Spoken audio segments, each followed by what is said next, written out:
परम पूजनीय श्री आशुतोष महाराज जी की जय, कृष्ण बलदेव की जय। गुरु कृपा ही चैनल में आपका स्वागत है। इस चैनल में आपको अच्छी अच्छी कहानियाँ और अच्छे अच्छे अनुभव सुनने को मिलते हैं, तो चैनल को सब्सक्राइब जरूर कर लिया कीजिए ताकि आपको अनुभव सुने अच्छे आपको मिल सके अनुभव। और हम आपको आज बताने जो जा रहे हैं कि गुरु पे कभी संदेह नहीं करना चाहिए। तो कैसे ये जान पाएंगे? जब तक आप ये नहीं सुनेंगे तब तक ये आप नहीं जान पाएंगे। तो चलिए हम आपको बताते हैं। बात उन दिनों की है जब योगानंद परमहंस जी विदेश में अपने शिष्यों के साथ आश्रम के निर्माण कार्य में संलग्न थे। एक दिन किसी कारण से उन्हें अपने पर क्रोध आ गया, यानी बहुत क्रोध करने लगे। बाहर लकड़ी काट रहे आनंदमोय, एक उनका शिष्य था जिनका नाम था आनंदमोय, उनको बहुत डांटने लगे और उनको डांटने की जोर जोर से आवाज आने लगी। आनंद को आश्रम में आया अभी अधिक समय नहीं हुआ था। योगानंद जी को इतने आवेश में सुनकर वो सहम सा गया। सोचने लगा जरूर किसी ने बहुत बड़ी गलती की होगी जो गुरुदेव इतने गुस्से में हैं। पर साथ ही उसने खुद को सहलाया भी यह सोचकर कि शुक्र है वो इस क्रोध से बच गया। इतने में जोर से दरवाजा खुला और योगानंद जी बाहर आए। आनंद की सांस ऊपर की ऊपर और नीचे की नीचे ही रह गई। उसे लगा अब उसकी बारी है। जैसे जैसे योगानंद जी उसके ओर बढ़ते गए, उसकी कपकपी की रफ्तार भी बढ़ती गई, यानी वो बहुत डरा हुआ सहमा हुआ था। कुछ ही पलों में योगानंद जी ठीक उसके सामने खड़े थे। सामने आ गए। आनंद डर के मारे दोनों हाथ जोड़े हुए खड़े था, आंखें नीचे करके खड़ा, और इतने में उसके कानों में खिलखिलाती हंसी की आवाज पड़ी। जब उसने आंखें उठाई तो हैरान रह गया, क्योंकि योगानंद जी बहुत प्रसन्न थे। उन्हें देखकर कोई सोच भी नहीं सकता था कि अभी कुछ पल पहले ही क्रोध के मारे एकदम आग बबूला हो रहे थे। योगानंद जी के आनंद के काम की प्रशंसा की और फिर से पहले जैसे ही गंभीर मुद्रा में आगे बढ़ गए। यानी उनका सोच से परे था, आनंद के सोच से परे था। आनंद के मन में प्रश्नों का सैलाब उमड़ पड़ा। क्या गुरुदेव हम सबके साथ खेल खेल रहे हैं? उनका हंसना, डांटना, हमसे प्यार से बातें करना, क्या ये सब मात्र दिखावा है? क्या उन्हें वास्तव में हमसे कुछ लेना देना है या नहीं? जैसे ही यह विचार आनंद के मन में आया, उसका चेहरा एकदम मुरझा गया। मुझे अभी थोड़ी देर पहले लगा गुरुदेव का हमसे संबंध अभिनय जैसा है, फिर मैं यहाँ क्यों आया हूँ? मैं तो सच्चे प्रेमी की तलाश में आया था। ऐसा सोचकर आनंद का मन बिल्कुल परेशान हो गया। वह सेवा कार्य को छोड़कर अपने कमरे में चला गया। वैसे तो वह दिन में जब भी मौका मिलता था गुरुदेव के दर्शन करने आ जाया करता था, पर उस दिन वह अपने कमरे से बाहर ही नहीं निकला। अगले दिन जब वो खिन्न मन से सेवा कार्य कर रहा था, तब योगानंद जी उसके पास आए। प्रसाद के रूप में उसे एक एवोकाडो दिए, एक फल, एवोकाडो जो होता है वो फल दिए, और आगे बढ़ कर के बोले,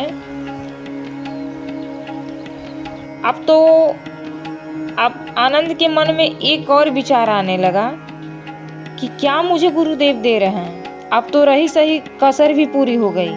यह विचार एकदम उसके मन में पक्का घर कर गया था कि गुरुदेव उससे प्रेम नहीं करते, और यह भी पक्का हो गया कि कारण क्या था? सिर्फ यही फल उनको देना था जो आनंद को बिल्कुल पसंद नहीं आ रहा था। वह सोचने लगा, यदि गुरुदेव मुझे सचमुच प्यार करते तो क्या मुझे यही फल देते जो मुझे फूटी आंख नहीं भाता है? आनंद बहुत परेशान हो गया। इसी कारण से पूरी रात वो सो भी नहीं पाया।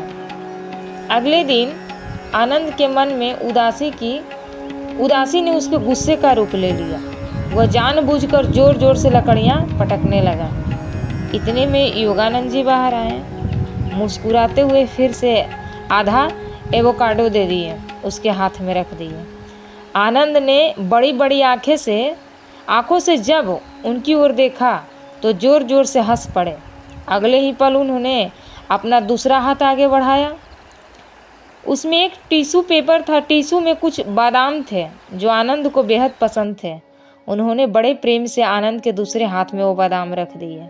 यानी ये एक हाथ में एवोकाडो फल था, एक हाथ में बादाम। फिर नटखट अंदाज में कहा, दोनों को एक साथ खा लेना, स्वादिष्ट लगेगा। इतना कहकर आगे बढ़ गए। आनंद कुछ नहीं कह पाया। कहता भी क्या और कैसे कहता, क्योंकि जो कुछ उसने अपने मन में सोच रखा था ना, वो कितना गलत था उसे प्रमाण मिल चुका था। उसने गुरुदेव द्वारा दिए गए उस प्रसाद को देखा। उसके एक हाथ में नापसंद फल था और दूसरे हाथ में उसको पसंदीदा बादाम था, क्योंकि उसको आनंद को बादाम बहुत पसंद था। इसका मतलब गुरुदेव जानते थे। वो सोचने लगा कि इसका मतलब गुरुदेव जानते थे उसे क्या प्रिय है क्या अप्रिय है। यानी गुरुदेव उनके जिह्वा को स्वाद तक से परिचित थे, तो क्या वे अपने शिष्य के मन के स्वाद से अपरिचित नहीं होंगे? जरूर होंगे परिचित। वे जानते हैं कब शिष्य को डांट का प्रसाद देना है या किसको मधुर मुस्कान प्रसाद देना है। ऐसा करना गुरु का दिखावा या भी नहीं होता। उनका हमें हमारी अवस्था के हिसाब से चलना होता है। इतने में योगानंद जी आनंद के पास वापस लौटकर आए और बोले, चलो सैर करने चलते हैं। कुछ कदम चलने के बाद योगानंद जी बोले, गुरु के प्रेम पर कभी संदेह मत करना। मेरा जीवन तो तुम सबको प्रेम देने के लिए ही समर्पित है। ईश्वर का सच्चा प्रेम निस्वार्थ, निष्कपट प्रेम और निसंदेह आनंद को मिले, इस संदेश का एहसास प्रत्येक गुरु भक्त को करने की आवश्यकता है। गुरुदेव जानते हैं कि कब शिष्य को डांट का अप्रिय प्रसाद देना है और किसको मुस्कान का मधुर प्रसाद देना है। ऐसा करना गुरु का दिखावा या भी नहीं होता है। उनका हमें हमारी व्यवस्था के हिसाब से चलाना होता है कि कब किसको क्या देना चाहिए। इसलिए गुरु के प्रेम पर कभी संदेह ना करें, कभी ना करें।